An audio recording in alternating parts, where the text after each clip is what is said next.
is a coach, leader, speaker, minister, and author who majors on the topics of boundaries, leadership, and culture.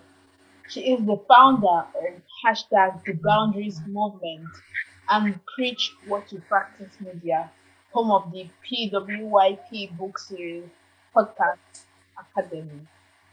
A Line in the Sand, a best-selling short story collection on boundaries in marriage. Her, first, her signature coaching program, Boundaries Bootcamp, equips women to set healthy boundaries so they can live fully and love fully. Bralade has studied and worked across 3 continents in a diversity of professional and ethnic cultures. She is currently a Fortune 100 engineering operations leader and she hosts the STEM Afrique podcast produced by Ebony Podcast Network. On it, she features women of color making a difference in science, technology, engineering, and math. She makes her home in Houston with her 3 kids and husband, Obioha. Welcome, Brother Day. We are so happy to have you here. Thank Let's give you. a small round of applause. So glad to be here with everyone. Where are you, And Patrina? and and we are glad to have you here, girl. I'm coming on. So I'm walking into the fireside chat, but I'll just start speaking. So, Rolanda and I, we have some joint experiences, and there's a video that we made that's on the Instagram on hers and mine, where we talked a little bit. So go and find our origin story because every superhero has what? An origin story. How did they get made and how did they come together? So our Wonder Twins, let's see if you can put your fist up real smart I there. know. Touch me, touch me. Wait, where? I know it takes some orientation, doesn't it? We So did we're it. yeah, so we structured this to have a fireside chat. And why is that? This is a space for safety. This is a space for letting our hair down. This is a space for relaxation. So, For one sure. of the feedbacks that we got yesterday was that what went really well was the authenticity and the Mm, wholeheartedness and showing up in a way that's very, very authentic and in some cases raw. We had people share some things that maybe they hadn't shared in other settings. So, I'm just inviting Bralade to number one, give us kind of a headline. We've heard your biography, Mhm. and if you were to say kind of what your story is, your version of that. Actually, I'm going to ask you a slightly different question. feel You free. you have a media group called Preach What You Practice. Mhm. I want you to talk a little bit about that. What is Preach What You Practice, and how did you come up with that name? Yeah. Hello, everyone. So glad to be here in your midst. We've had such spectacular speakers. I'm just in awe on how you gathered all of this expertise. Like the density of the expertise is amazing. And the candor and the vulnerability, authenticity that has just characterized every session was is just is beautiful to see. Thank you all for sharing so freely. For me, preach what you practice is essentially what our speakers have done in house today. I have seen so many people decide that they want to be teachers and they want to teach something that they probably don't yet know about, and then they go learn about it and then share. Right? The purpose for learning. It's just like how they say some preachers only study their Bible so they can give this um, revelation filled um, sermon. Well, you can tell if you're in the pulpit. Everything will be semantically and logically correct, but there's no heart, there's no authentic engagement with it. So that's why I started telling people, preach what you practice, because I then also knew some other people who had such excellent practices in their life. But anytime you ask them, like, hey, what are some of the insights around your life? Why do you do what you do? What are your top 10 secrets? Whatever. And they're like, I don't know. God did it. or I just found myself here. But they have such cogent life lessons that I'm like, if you could only share and people could leverage, they would go places in life just as you have done. So that's why I took it from practice what you preach, because practice what you preach comes from this place of judgment, if you like. When you hear someone saying something, someone looks at you, Katrina, well, you who are putting this Mojo 360 up, do you have joy in your life? That kind of attack almost, that is kind of Mhm. demotivating, that makes you, every time you Exactly. want to speak, you almost do a second guess, because you're like, wait, am I living this? You don't have Am to I live it like perfect you're enough? speaking. Am I Yeah. perfect enough? Yes. Yes. So And that's why I came up with that. I love that. I love that. And I think one of the biggest things is that we have to realize none of us are perfect. So even For as sure. we have the principles and the practices, there's a day that you slip up. There's some days that you even, because you know your mind viruses, picking back what Gladys is saying, you know that that's a splinter I'm gonna have to maybe pick out every day. I'm gonna have to deal with that one every day. But Sure. I'm now equipping myself so that I can move forward. I want Hmm. to dive right in because you are highly accomplished, this lead engineer, mom, wife, author, your boundaries move it, line in the sand. I mean, you are very purposely positioning in places for impact. When I ask you what would be your valley resilience story, where valley means I go down, and resilience means I come back up, and I may even come up higher than I was before. When Yeah. I ask you for your valley resilience story, you were Yeah. like, what? What? Do I have one? Remember, Oh, yeah, yeah. I do there's have. a pause. And then after you processed it, I just really want you to share because this gave me chills as I listened to it. So I Mm, just want everyone else to hear when she yeah. went back and pulled it out. Here it is. I know. So a lot of times, you see people with great stories. And when I say great, the deeper the valley and then the higher the mountain, the stories seem to carry you so far. I mean, movies. It's almost like someone is already beat down. And then they're beat down even more, and then they're beat down even more, and then they become these heroes. Those are the movies that are celebrated. I used to feel like those are the people who talk on the TEDx stages. Those are the people who on social media. So when I come to social media, I would typically just share stories. That's why I wrote a whole fictional book, because I felt like I didn't have a story dramatic enough to make the cut. So I went ahead and created these fictional stories to teach a lesson that I wanted to pass across. Well, so here comes Patrinia with this difficult task. And she's like, your Valley stories. I'm like, Valley, huh? So there's something about Black women, and I'll mention it right here. We are either, and I heard the last speaker, I think it was Gladys who spoke last, right? I heard the last speaker mention it a little bit about worthiness. We're so grateful almost always for where we are. We're so grateful we have this great job. We're so grateful we have these wonderful children, or not so wonderful children, however they are. We're so grateful we have this husband. We're so grateful, and we're always so grateful that we don't even, it's almost like we feel like we're lucky, and that's not the case. So when I starting from, you want me to tell my value moments, right? So I was feeling so grateful. I didn't think I had any in quote valley moment, because I'm like, Exactly. looking grand scheme of things, I'm not in a bad place. But I forgot where I was coming from. And if any of you look at my life Exactly. now, I love it. It's so many nuggets in this. yeah. If any About it. of you look at my life now, you'll be like, oh, yeah, she just grew up and her parents were professors and she studied engineering, and here she is now all dolled up and all these things. But there were valley moments. And one of the ones, when I did a reflection, I was like, Katrina, I don't know if I want to share, because you can still almost taste it. If you've ever experienced failure or a valley I feel moment, you. that emotional, it's sometimes you even suppress it, but you don't realize. So I actually do forget that those are some things I've been through. So the first one was when I was coming out from secondary school, I was the best graduating. I had all A's through all my results. I never used to study. I was just brilliant like that.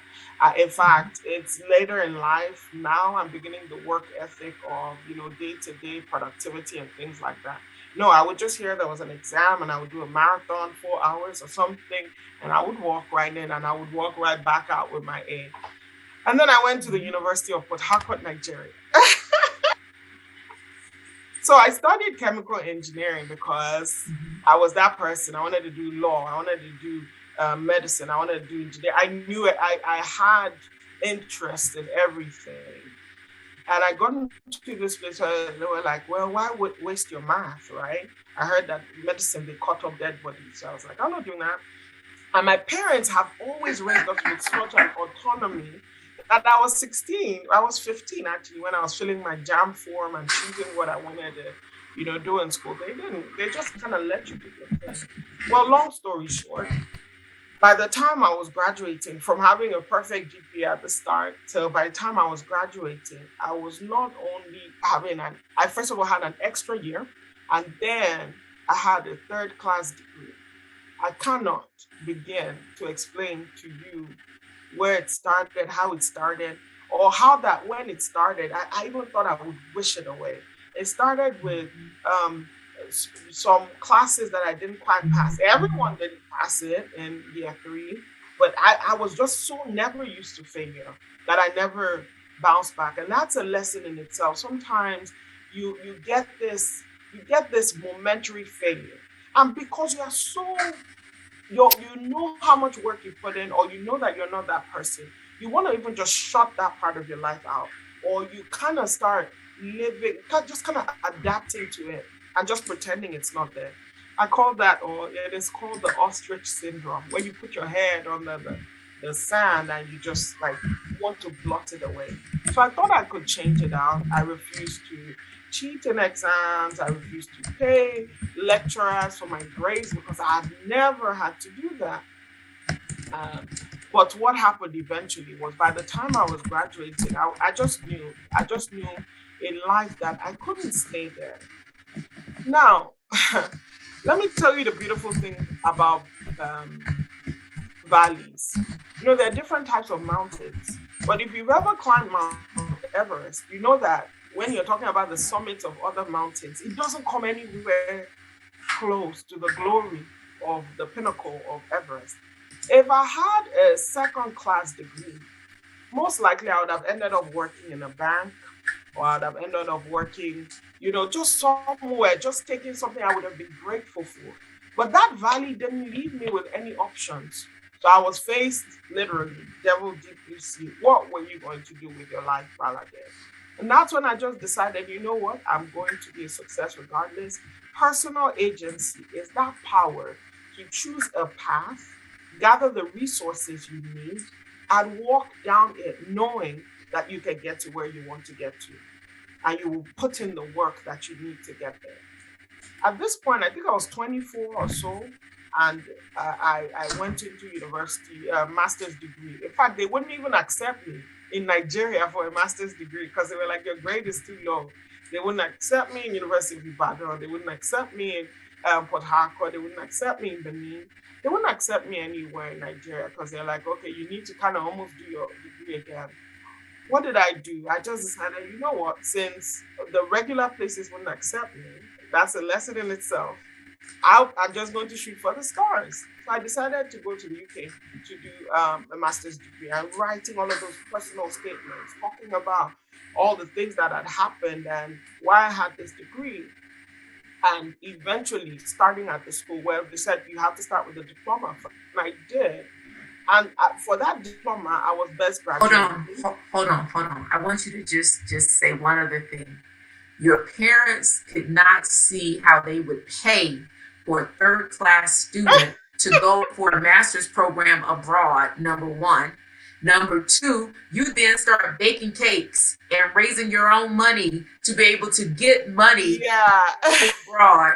So please don't leave that part out of the story. I know. Okay. So, my parents hadn't trained. I mean, my parents, they were those people who went to school, first generation graduates of their families, state government sponsored and all. They were professors. They didn't have that kind of money. And even if they did, they wouldn't be selling their house to send me to go do a master's degree, right?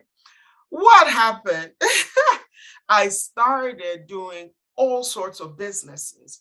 Sometimes you feel like the detours you were taking aren't the path where you want to go. But let me tell you something, if you're able to set your North Star, if you're able to cast a vision and say, this is where I want to go, there are parts A, B, C, D, E, F, all the way to Z. And then you can make it an AA, an AB, like Excel spreadsheet would do. You can give yourself 1,001 options to get there. And all I knew was that what the money I need to raise is about 20,000 pounds, and I'm going to raise this money. That was it. I had never raised. I know you guys know Nigeria. It's not like the US where you can work. Well, now things are changing, right? Then it was you go to school, you come back home, you take your pocket money, go back to school, and so on and so forth.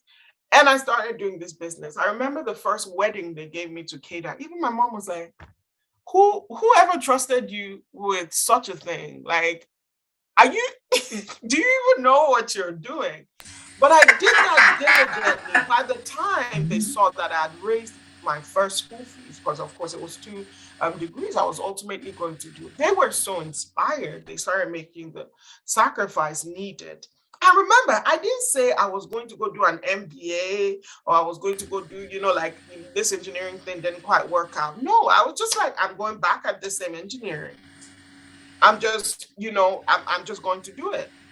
And Mhm. I ended up all this while I was in school. My sister was in another school doing chemical engineering. Her project, her webinars, all those things, I would help her with them. So why wasn't I succeeding in my own life? So that kind of tells you, you might be here, you have knowledge in your field. And when you find out that you are not experiencing the kind of success that's commensurate with the knowledge in your head or with the Mhm. willpower in your heart, know that you have Mhm. an insight gap. You have, it's a specialized type of knowledge. It's not a head knowledge or a logic knowledge. It goes back to like the kind of limitations that we discussed right before this session, and it's time Mhm. to get into those things and begin to work. So I did that. I did that inner work. And by the time I was graduating, the only Black girl in my class, of course, in Northern Ireland, Queen's University, first of all, I had a scholarship, a partial scholarship to do my master's because they said I was that good. And by the time I was graduating with a distinction in process engineering, which was tremendously more difficult than my first degree. And by the time I went to the US, I got married to in fact, that's a whole other thing because when I was doing this work to raise the money, my now husband then said, hey, he wanted to get married. Would I move to the States? And all. I said, I have this little thing I'm working on. It's called a master's degree. I It's want to one be thing I'm working viable. on. I don't want to move to the States and have to go start from scratch. I don't want to go somewhere where, I almost have to change course because of this. I'm like, in the grand scheme of things, 2 years don't seem like a lot. So, yeah, I did that. And by the time I moved to the States and I was applying for jobs, I when they asked for transcripts and I sent them both, it's almost like they didn't see my first transcript. Like, I just want to Uh-huh. explain because this, and they're like, oh no, look, distinction. She's a stellar. She has a perfect GPA. All of those things, and I was like, how God can change a story. Yes. Now I lead a team of engineers, of Mhm. technologists, of experts, and I have leadership for all the labs in the largest chemical plant on the Western Hemisphere. It's the largest. From end to end, it's about 30. Wow. Wow. So is that the valley to the summit? I mean, I know you're still It climbing is a summit. So days, what I but that's the wanted to summit. add, Oh my add this goodness. last part was that when we're doing our hiring, right, and I look at some of the people like, oh, let's look at this and let's look at that. I just smile. I'm like, you guys probably would never have hired me if I I came, mean, would you? And they were like, no. How could we have missed you? You're a gem. You're a rising star. You're a promising talent. whatever. So yeah, I just want you to know that that same place where it seems like you've been rejected, Mm, there is glory yet in there for you. If God has given yes. you a word and you believe in yourself and you know that you're enough, we can cover the rest of the gap. We can have a strategy or several strategies that'll get you from that valley to the mountaintop. Amen. Yeah, And that's how that about, one. I love that. I love that. And how about when what they call you isn't what you answer to? When they called you third class and you realize that's just a point along the way, I have right? so for like Not I down, had but to yes. dredge it up for this because that inner work which you all have to do is so dawned in me that I kind of need to search for that girl to find her because That identity it's doesn't exist anymore. no, it just doesn't. It's almost Okay. like it was this a fluke just so I could tell my story one day. You know, Yeah, it's so I am so Brawley Day, we're gonna bring you back in the panel because I believe you just kind of like drop the mic in the room, and I want people to absorb it. If you don't know the Nigerian system, I know when I came here, third class graduates, they were always people written off.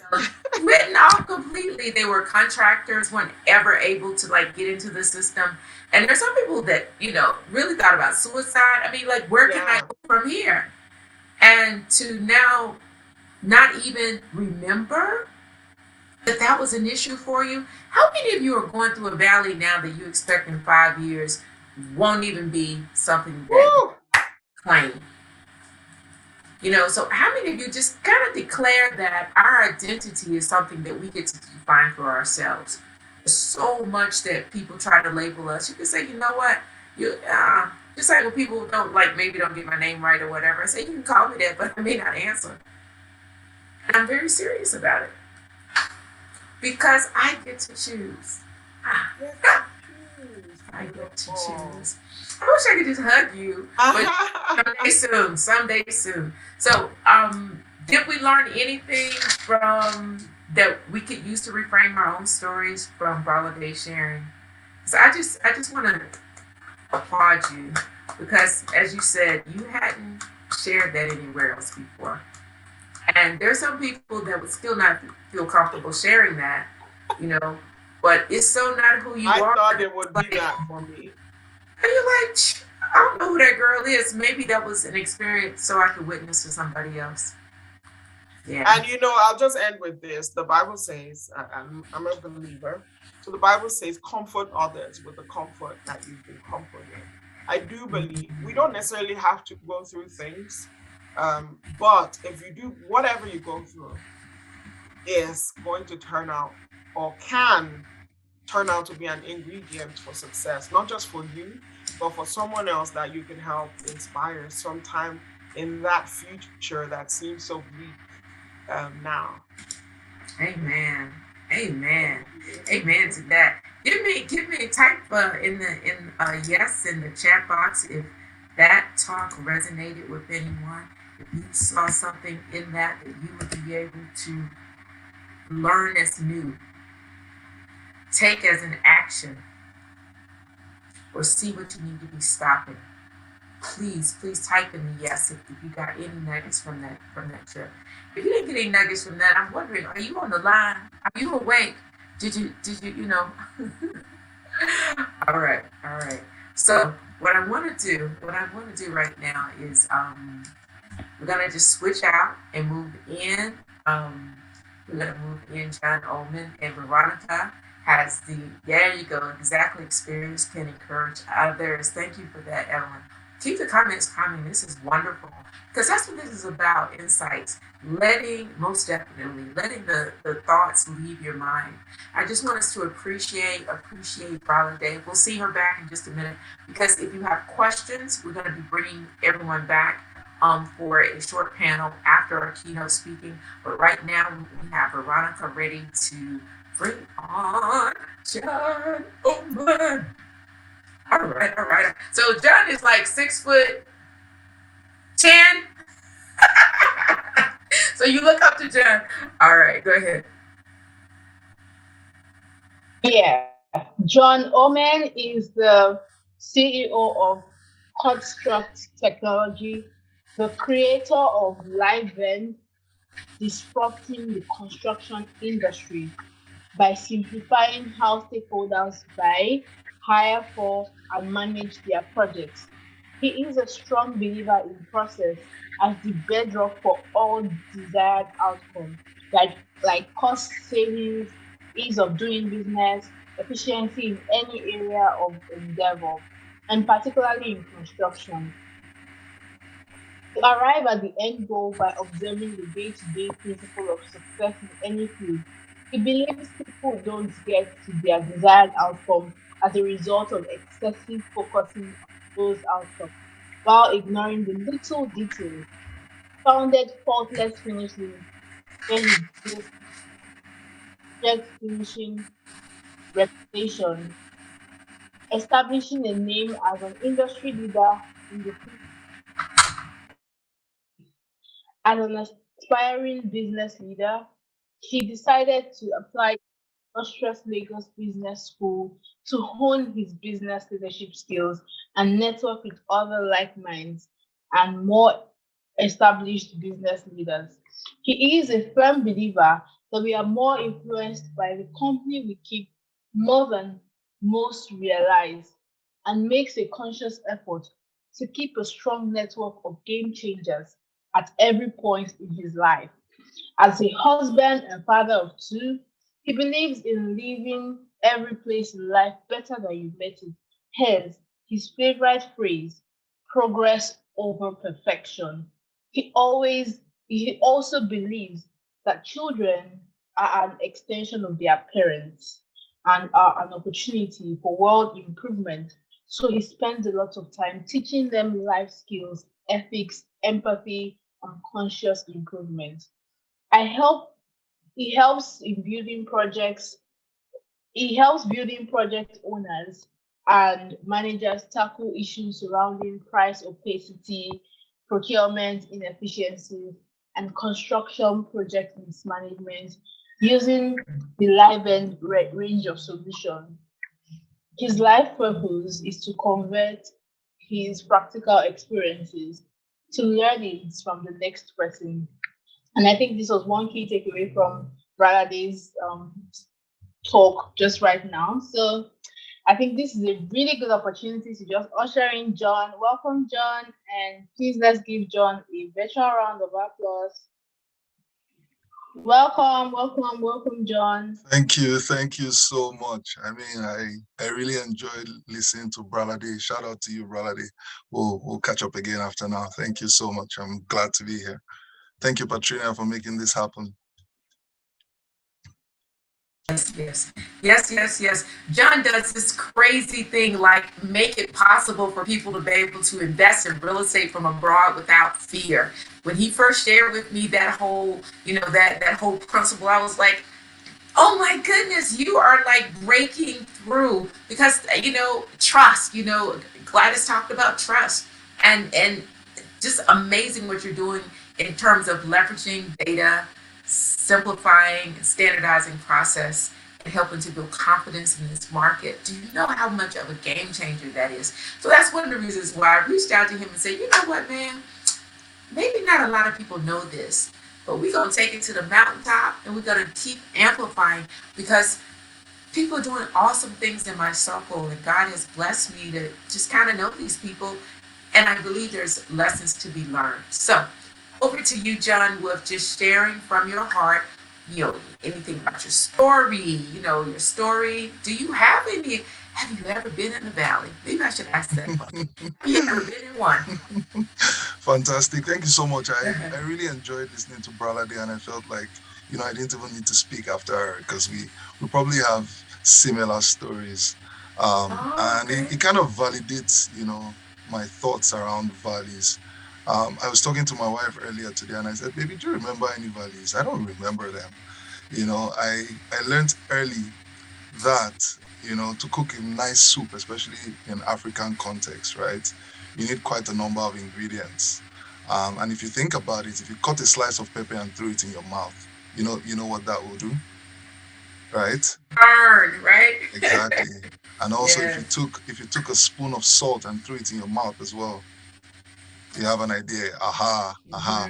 But a Yeah. mix of the pepper, the salt, the Maggi, all the spices, the okra will give you a fantastic soup.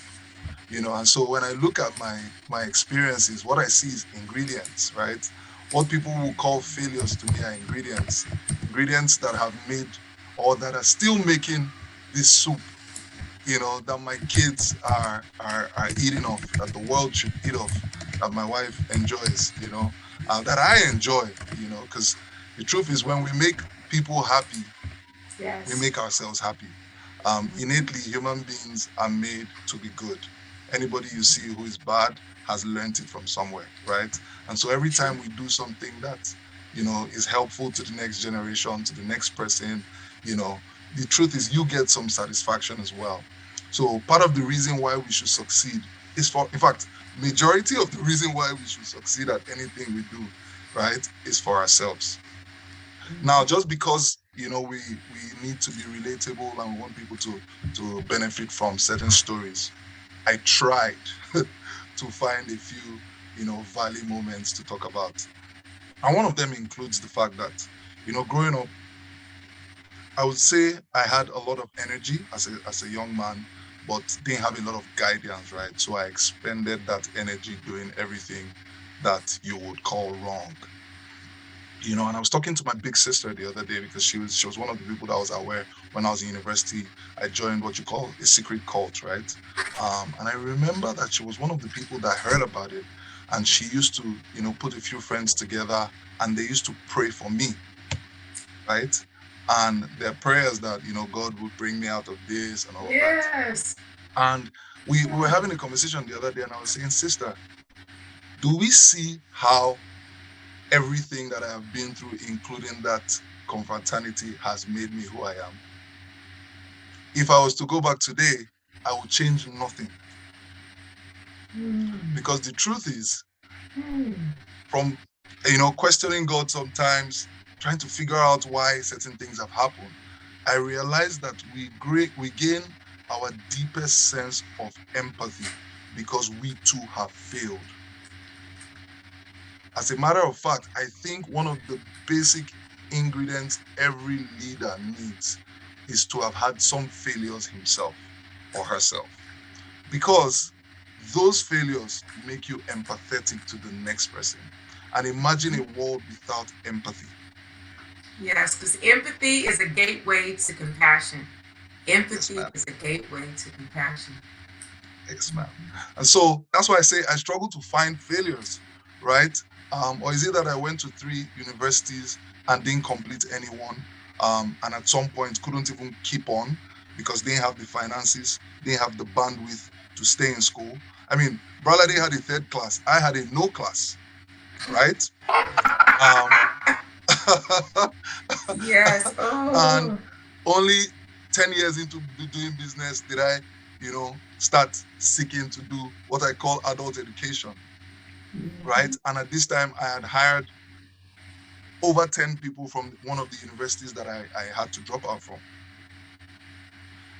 Now, like I said, everything that I've told you, in my opinion, I struggle to see the negativity in it because I see the positivity in it. When those people walk through the doors and they work for me or they work with me on my team, all I can feel is a sense of connection, right? Because I'm saying to myself, the guy who went to school, them, the guy who didn't go in a sense, right? This is us working together. And I will say, it's been a remarkable journey, right? We're in Nigeria, so you guys know up NEPA.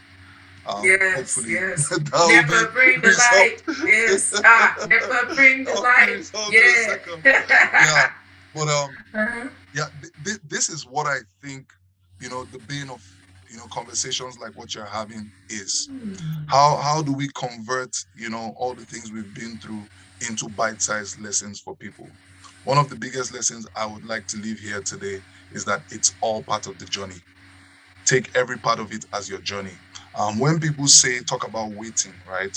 I say waiting is both passive and active. One of the things that I did, now to get practical, one of the things that I did, to help myself from where I was to where I am today, which of course is still nowhere compared to where I'm going. In fact, you remember, Patrina, when you told me to come and speak, I'm like, what? In my What? eyes, I don't think I've done anything yet. I've not scratched the surface. There's still so All right. much, to be done. But hey, we're talking Mhm. about everyday improvements, right? So let's talk That's about where right. we are, today, and Mhm. that's why I'm here. Yeah, so back to it practically, what I say to people is that waiting doesn't always have to be, passive. Sometimes waiting is active. And when you fail, like I failed, one of the things you need to do is to try to look back and see why exactly, you failed so far. That thing we call Mhm. failure. By the way, this thing Mhm. failure we're calling, our next generation won't call it failure. Let me throw in We'll one call quick it one here. learning. Yeah, Yes. one quick one. Mhm. My good friend was talking to my daughter the other day, and coming from the background we're coming from, where we're beat down, and confidence is such a big deal for us because of how we were raised. He said to her, he said, "Baby, do you know my definition of creativity?" And he was trying to teach her something. And she says, "What?" Because she likes to learn. And he says, "Creativity is the confidence to express yourself." And she was like, "Well, okay. Confidence is my everyday life." She doesn't see confidence as a big deal. While confidence means a lot to our generation because of how we were raised, how we were beat down, how we were shut down, how we confidence means next to nothing for her. So the truth is, everything we're doing is really writing the story for the next generation. And the truth is, in my opinion, based on where we are, they are just, going to soar because they're starting from a level where, we had to struggle to get to. Mhm. Forgive NEPA again. I'm still here, and I'll go on. Keep on going. So back to what I was saying in terms of waiting, right? Mhm. I think it's very important for us to understand that there's the passive waiting and there's the active waiting. And for me, what I did while I was waiting, while I was unable to finish school, was that I now, was blessed to meet certain people who more or less changed my life, right?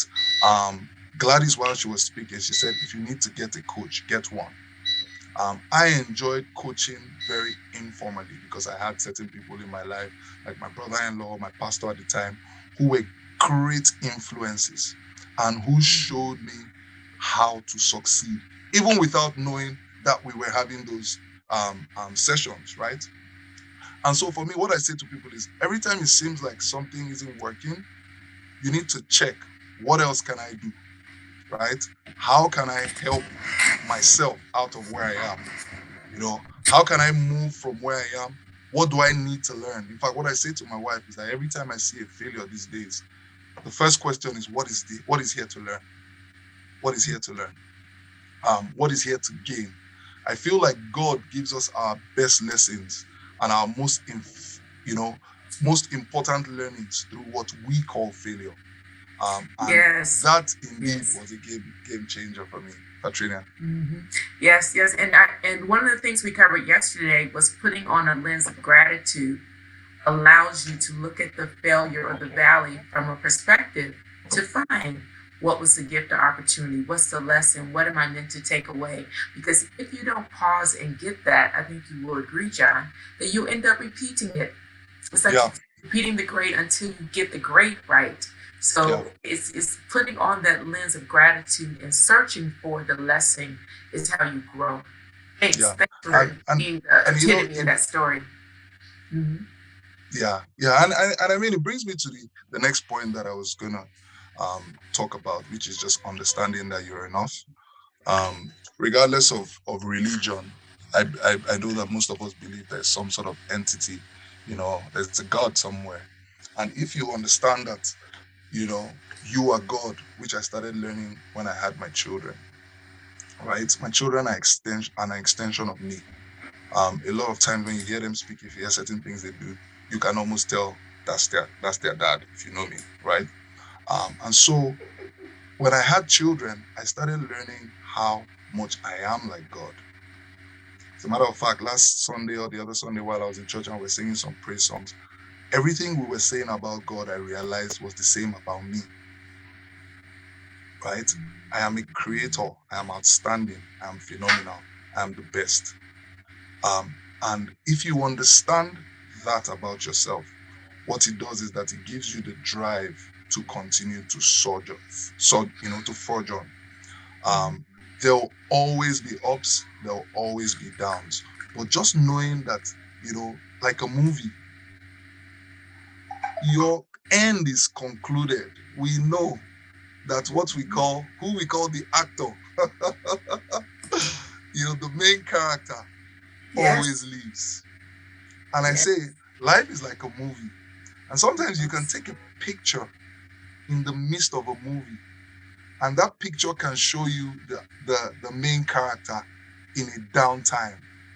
And if you take that picture and you dwell on that picture, you would have missed the whole plot. The beauty of the movie is the fact that he had that downtime, but he was finally going to end up at the uptime. And most of the movies we love, most of the movies we've watched and have gotten awards are movies where the story writers have been able to get us to feel both the down and the up, right? They've been able to play it in a way where we feel both emotions until, as a matter of fact, think about it. If there was a movie where everything just went right, we don't consider that interesting. Yep. And so what I always say to people is always remember that you are writing a story, and you want to write a story that people will be happy to read. I think I am enjoying reading my own story. The guy who wasn't called, who was once considered the black sheep of the family, not to brag, but definitely made a whole difference. In fact, what I say is people who knew me when I was young and people who know me now. People who knew me when I was young will not believe the life I live now. And people who met me now, if I tell them the stories of my past, will not believe it. It's kind of like black and white. And it really is the interesting part of life. So I mean, without flogging it too much, I think for me, the important lesson I want to leave with our viewers today is that everything that you're encountering today is gearing towards you writing that ultimate story, right? Yes. There's God is putting in the pepper, He's putting in the salt, He's putting in Mm-hmm. the onions that make you cry, but are still part of your spice, right? Yes, you He's need putting them. in He's putting in the palm oil, He's putting in the Mm-hmm. salt salt, but is making the journey, making your story sweet. The question is, are you ready to stay through? If I mixed all those spices and I turned off the fire in 1 minute and I took the pot up, I will have no soup. Yes, and you'll be Soup judging. takes Mhm. time to Yeah. cook. And like I say to my wife, if I die today, while I haven't done everything I want to do, I have done and I have enjoyed everything I can possibly do and enjoy today. So I am not afraid of death because I don't think I can die. I am not afraid of death because if I die today, I have lived. And I can see my life through the people that are closest to me, that work with me. I see my life through my kids, through my wife, through everything that I do. And if it's taken from me today, I will miss almost nothing. Missing might be, oh, I miss my wife, right? I miss my kids. But that there's anything I could have done today that I haven't done, I have lived and I am happy. The question is, have you lived? For everyone on this call, are you looking at a snapshot of your life and ignoring the whole beautiful story that is being written? Are you waiting till you become something, right? A graduate with a university degree, with a first class, with a master's, with a PhD. Are you waiting until you get anything before you begin to live? Or are you living today? Last story I'll share. In November, Patrina, when I started my company, I came to you and I said, hey, I love your wealth of experience in the real estate space. I want to set up an advisory board. I need some level of accountability for my business, and I want you to be on it. You were gracious and you obliged, and you did. We did as much as we did, got to the point where we're able to set up a proper board, and we continue to Yes. grow. In January last year, um, I raised my first what you'll call seed investment, right, to get it started at a certain value.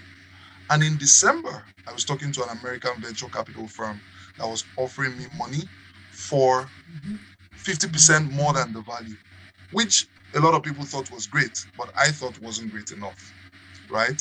And I remember I was running low on cash. I'm all the way out here in the States trying to raise money for my business. Somebody wants to give you money now, but you can tell that the terms are not good enough. And I spoke to my current investors. They said, hey, not bad, take it. But I knew and I was convinced that we could do better. So day before I was supposed to go in front of the investment committee just to seal the deal, I said to the lady that I was dealing with, and I said, you know what, I'm going to decline the deal. I know that what I'm doing is much more valuable than what you're offering me. So thank you so much. This is a guy that has nothing. You know? This is a guy that is on almost his close to his last nickel. I said, thank you so much. You know they The show Lord on be with face. you. It does not show on the No, face. no, because I know that I I'm cooking a know. soup. I know that this pepper is just going to Mm. make it more spicy, right? Mm. So I said, thank Know you. that I know that I know. In January, I finally got my first, next investment at 4 times the value. And what that means is that everybody that came on board in January, the value of the investment was now, sorry, not 4 times, 5 times, 5.5, right? Was now 5X. multiplied by OMG. 5.5. And this is between December and January. And I will ask you, what do you think could have changed between December and January? Zip. Absolutely nothing except my mindset. I had been asking too low. And I woke up one day and I said, you know what? I think part of the problem is that I'm asking too low. I'm going to ask high. This is a guy that has just been rejected at the too low point, by the way. So you're asking low and you haven't received and you ask higher. That's what Bralade said. She's applying to local universities, getting rejected, but she goes higher. She doesn't go backwards. She So goes y'all not knowing. Y'all forward. not knowing. That's it. Y'all not knowing. I'm talking to the wrong people. You gotta know when you're talking to the wrong people. And oftentimes you gotta change your script and package it differently. It's just like, you know, people sell this product in one market and the same product in another market and they're able to upsell it. It's because they speak a different language when you get into that different system. Know your audience and know your worth. Hey. So, I can tell you a million stories, but I think the moral of the story, like I said, is we have to know who we are. And knowing who we are means whatever we see today is not our best. We can get more. And more can be by doing more. Sometimes it can be by doing less. Sometimes it can be by, hey, getting the right knowledge, getting in the room with the right people. Like you said, knowing your audience, changing audience, right? Just keep moving because you're cooking something. You're cooking something that the next generation is going to eat. Our parents cooked something that has made us who we are, and we have something to cook for the next generation as well. I used to always say that my life's purpose is taking my life's experiences and building them into learnings for the next generation. But I changed it because I realized sometimes I also affect people that are even older than me. So that's why I now say the next person in need. Because sometimes the next person in need might be even older than you and needs your Exactly. story to be better. And thank you for the opportunity. Thank God I wasn't shy, to come and share. I believe there's still I so much appreciate we it. have to do, Still but so I'm really, much really happy more. today. Oh, these fireside chats, you know, so I'm feeling like singing with you, John. You know, we worship and we drink from the same pot, but all things are working for my good, yet it's It's intentional. intentional. Hey, oh.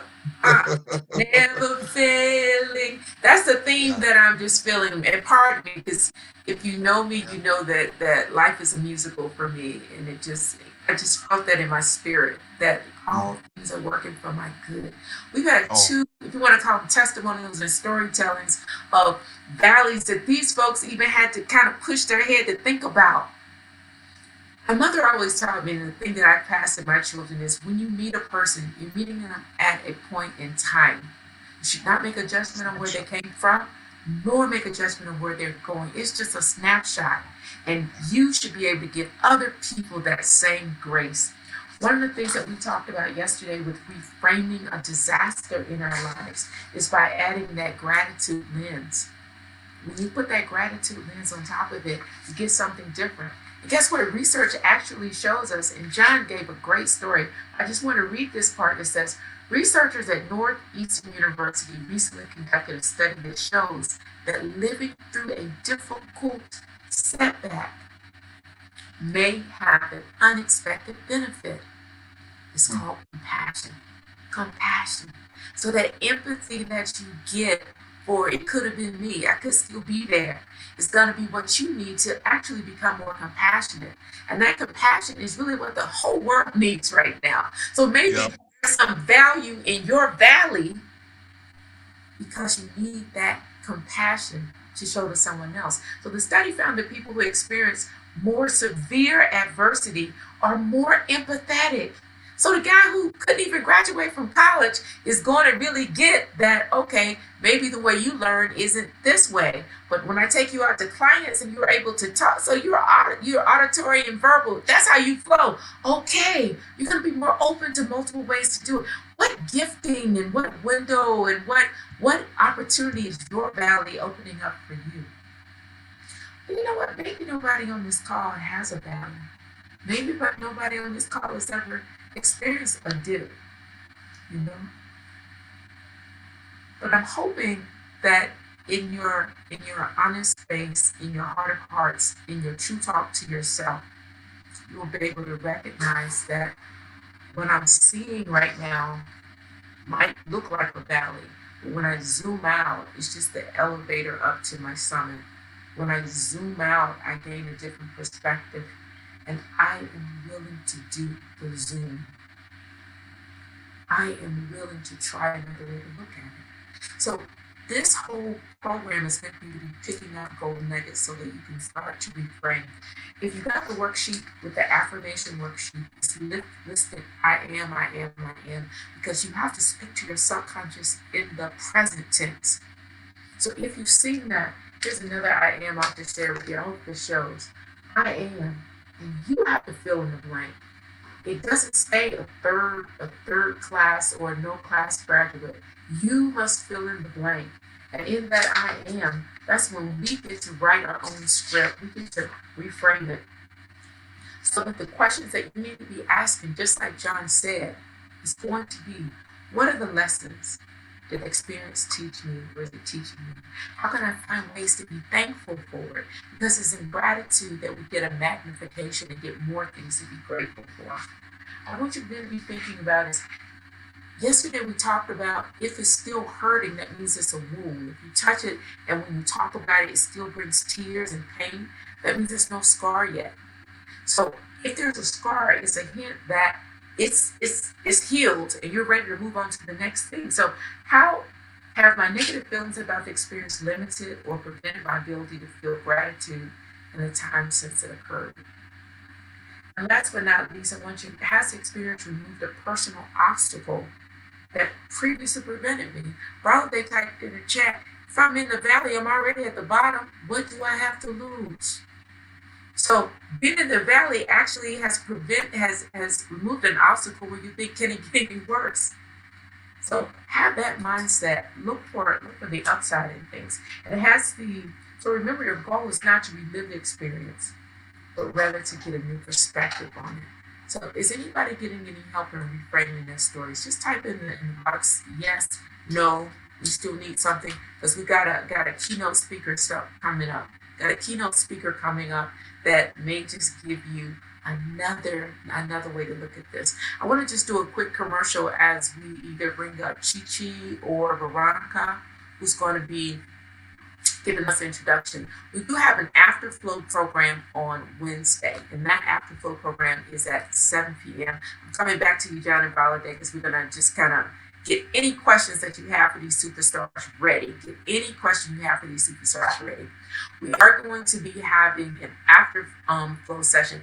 This is an opportunity if you want to get on a wait list. If any of you are sitting here in a valley, it could be a self-imposed valley. It could be your inner saboteur. You know, self-doubt has killed more dreams than failure ever has. So the opportunity is if you'd like to be a part of a 3-day boot camp where you master the private enemy number one, which is your inner saboteur. Just click on it. There's a link that's going on in the main chat right now where you can get on the wait list and we can have a conversation next week just to see if you qualify for the boot camp, because we're taking a limited number of people so that we can make sure we get the intensity that we need to get. So that's if you're interested, please go and click and we'll be following up with you. Next is the afterflow program that's taking place on Wednesday. Is there anybody interested in the beating their inner saboteurs? Anybody have those conversations that say I can't, I want, no one ever like me has ever had? This valley, I've been living in the valley, it's become a plateau. So much of, outside is not the enemy. The enemy without cannot succeed without an enemy within. Okay? So that's what this boot camp does, is in a sustainable way. But it's talked about how do you feel motivated when you leave here, but this is how you keep it. This is how you sustain it. And we're using brain science to do it, neuroscience and performance science. All right, so enough of that one. The Afterglow program is Wednesday, and that's where we'll be playing the recording from Pastor Sherry Lupton on soul. She did a talk on We Come This Far by Faith. So that's the soul pillar. What you're getting ready to hear is going to be very close to a soul pillar talk, the keynote. And the connection is going to be on Wednesday as well. So please, you'll get an additional link to join for that. That's an additional free program, but we want to finish out the pillar.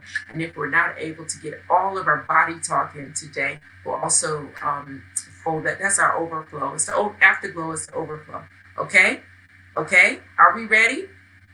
Now, is anybody would give John a round of applause? I just feel like he just dropped some pepper soup. It's like, what they say, chicken soup for your soul. This was pepper soup for your soul. He gave us save. He gave us a whole lot of comfort and understanding of what matters most. And not to judge something prematurely. If you're on your way to the summit, don't judge your destination by a bus stop. I love that. All right, Brother hallelujah. Brother on my screen, so I'm enjoying seeing Brother. Why don't we flip through it and see some folks now? Is this my view? I'm trying to see Chi Ohira. Chi, are you with us? Come off mute if you're with us now. All right. So what we're gonna do? Maybe not. Katrina, good evening. Good evening. All right. Good evening, Katrina. All right. Are you ready? Hello, can you hear me? Yes, we can hear you. Good evening. Sorry, I'm in transit at the moment. I'm right. Okay. Yes, I'm right here and just you're ready. Up all the goodness that is coming from all the speakers. Okay. Do you want to give me a few minutes? Oh, sorry, 1 minute to get to a safe place. Okay, is it time to introduce the next speaker? It is ready. We are ready. Is that time to introduce the next speaker, please? Let me know. Yes. Okay. Yes. We are ready for you, Chi. Would you like to put up her profile picture? Yes. And if you check your chat, you'll find some wonderful goodies there for you as well. Please check the chat from me. Okay. So Okay. so Okay. Let me so just write what that I'm down. trying to set up here while she pulls that up, what I'm trying to set up here is the way that I know Salt is the same way that Chi Chi knows Salt. We were Shell sisters. When I first came into Shell meeting Bola, Bola is what we called her then. She's moved into an alter ego that I'm sure she'll explain to you. Um, but that's what we have in common. We're all Shell pedigree. All right, so we'll be pulling up Salt's photo. Okay. No, Oh. Salt. Oh. Salt is with the blonde. She has blonde hair and is short. She's a kid.